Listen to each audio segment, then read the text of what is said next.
কন্যাৰ জোৰোণৰ দিনটোতেই মৃত্যু পিতৃৰ।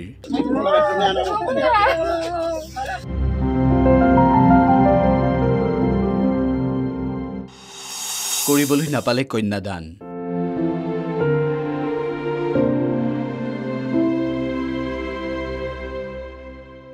ৰভাতলিত পিতৃৰ মৃতদেহ।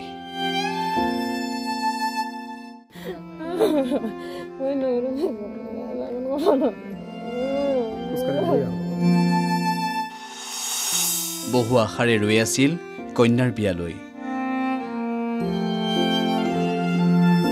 এইদৰে পৰি থাকিল বিয়াৰ বাবে আয়োজন কৰা খাদ্য সামগ্ৰী।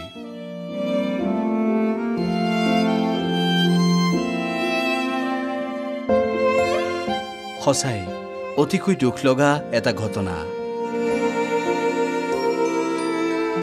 শব্দৰে ভাষাৰে প্ৰকাশ কৰিব নোৱাৰা অত্যন্ত মৰ্মান্তিক এটা ঘটনা।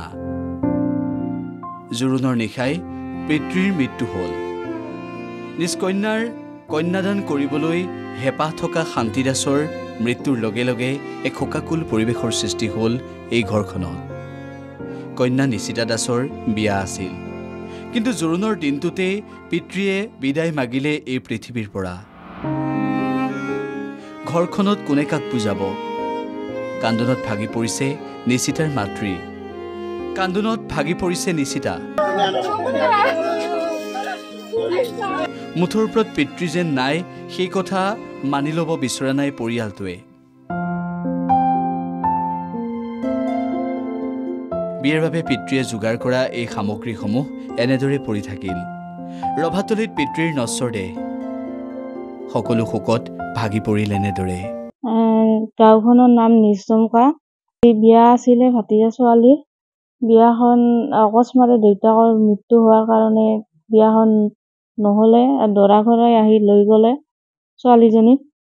নিশিতা দাস, শান্তি দাস। আয়োজন চবে কৰা হৈছিল, একোৱেই নহ'ল। দেউতাজনক সৎকাম কৰিলে? সৎকাম কৰিলে। মানুহ আহি সৎকাৰ কৰিলে। ববিতা দাস, গাঁওখনৰ নাম নিচমকা। আজি এটা ঘটনা ঘটি গ'ল অকস্মাতে। হাতীৰ ছোৱালী। কি নাম? নিশিতা দাস। ক'ত বিয়া হৈছে? কৈঠালকুছি। আজি ঘটনা অকস্মাতে দেউতাকৰ মৃত্যু হ'ল। ঘটনা ঘটি গ'ল। ছোৱালীজনীক লৈ গ'ল দৰা ঘৰে। তাতে যাই বিয়া পাতব। বিয়াৰ জোৰোণৰ দিনাই এই ঘটনা সংঘটিত হোৱাৰ পাছত পৰৱৰ্তী সময়ত দৰা পক্ষই নিশিতা দাসক দৰা ঘৰলৈ লৈ যায়।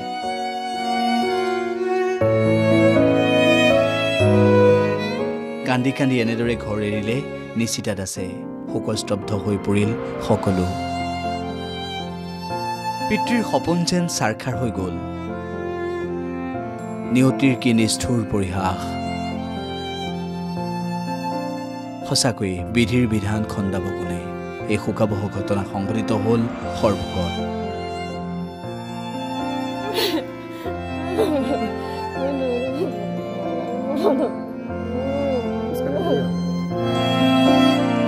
সৰভোগৰ কৈঠালকুছিৰ এই ঘটনাই সকলোকে মৰ্মাহত কৰি তুলিলে।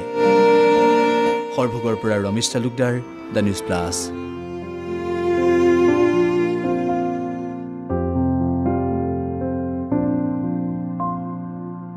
যিকোনো খবৰৰ বাবে যোগাযোগ কৰক 7099017330 অথবা 7099017990 নম্বৰত।